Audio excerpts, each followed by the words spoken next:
Hello বন্ধুরা, আমার চ্যানেলে সবাইকে অনেক অনেক ওয়েলকাম।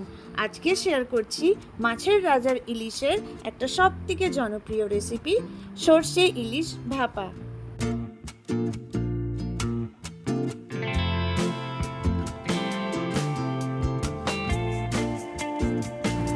মাছগুলোকে নুন হলুদ তেল মাখিয়ে 15 থেকে 20 মিনিটের জন্য ম্যারিনেট করে রেখে দিয়েছিলাম।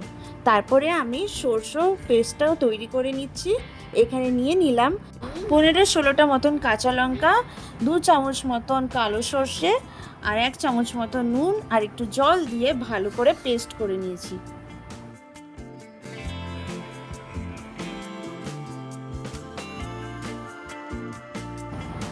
সরষে বাটার মধ্যে দিয়ে দিলাম 1.5 চামচ মতন হলুদ গুঁড়ো, 1.5 চামচ মতন নুন আর 4 চামচ মতন সরষের তেল দিয়ে ভালো করে সব কিছু মিক্স করে নিয়েছি।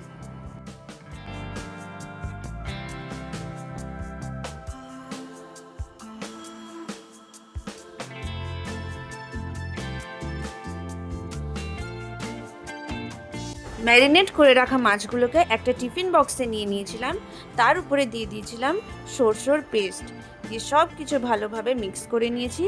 তার উপরে দিয়ে দিলাম কয়েকটা কাঁচা লঙ্কা আর কুড়োনো নারকেল।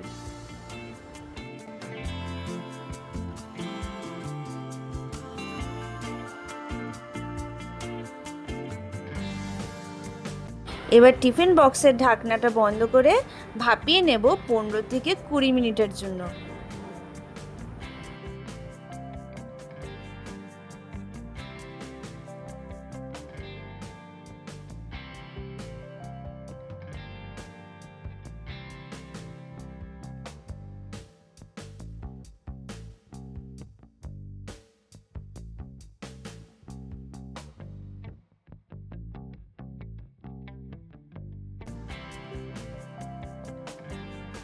তৈরি হয়ে গেল সর্ষে ইলিশ ভাপা।